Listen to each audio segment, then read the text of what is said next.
Ce que j'ai envie de dire à la jeunesse, c'est en fait qu'ils sont les acteurs aujourd'hui de cette nouvelle société, ce qu'on appelle le monde de demain, surtout post-crise, Covid-19, et que surtout les entreprises, les acteurs aujourd'hui économiques se bougent pour répondre notamment aux enjeux, aux critères, aux demandes de la jeunesse. Donc aujourd'hui, la société regarde cette jeunesse et essaye justement d'évoluer en fonction de ses desiderata.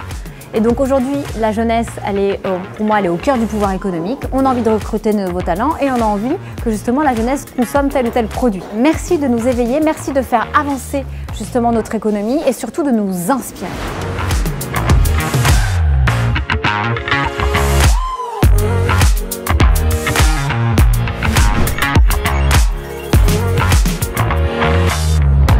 Les jeunes ont déjà compris l'urgence climatique, ce n'était pas le cas on va dire d'il y a 10 ans. Il y a 10 ans, il y avait beaucoup, même il y a 15 ans, 30 ans, c'était les scientifiques. Aujourd'hui, c'est représenté par exemple par Jean Jouzel, qui a notamment présidé le GIEC lors de la COP21 en 2015.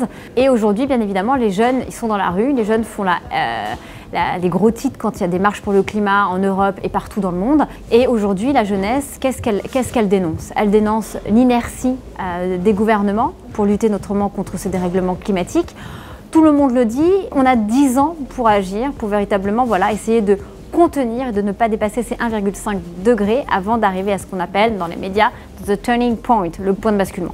Donc aujourd'hui, la jeunesse a compris ça. De plus en plus, c'est vrai, on voit dans leur comportement, la jeunesse prend peut-être de moins en moins l'avion. Il y a beaucoup de jeunes, je le vois bien dans les mouvements 25-30 ans, les femmes se posent la question d'avoir un enfant ou pas. C'était peut-être pas le cas. L'avenir aujourd'hui est incertain. Donc effectivement, beaucoup de questions se posent et c'est pour ça que la jeunesse se soulève, justement pour essayer de faire bouger notre industrie, notre société, notre économie dans le bon sens.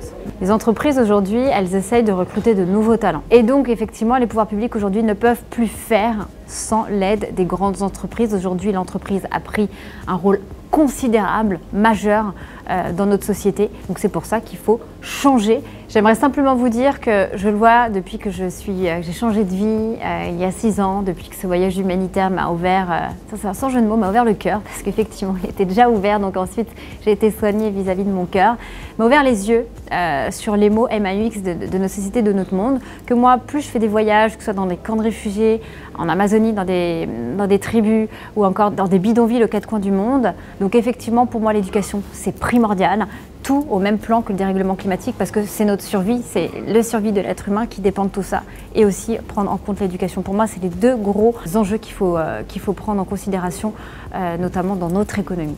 Quand on montre à notre jeunesse, je pense qu'elle n'a pas besoin de nous pour le montrer, elle est assez alerte et curieuse pour justement scroller les réseaux sociaux, suivre les bonnes personnes ou lire les bons articles ou les bons influenceurs, documentaristes, cinéastes, etc., artistes, pour voir un peu les enjeux du monde qui regroupent, on va dire, les 17 ODD, les objectifs de développement durable. Je trouve que du coup, ça suscite leur curiosité et ça leur donne peut-être l'envie d'entreprendre avec de l'impact, peut-être devenir des entrepreneurs sociaux ou alors de faire bouger les lignes en interne et de challenger les entreprises pour leur dire ok, vous êtes comment, c'est quoi votre politique de transport, c'est quoi votre politique salariale, et je trouve que ça c'est un challenge merveilleux pour justement répondre à ces enjeux, essayer d'aller vers une économie plus durable et plus responsable.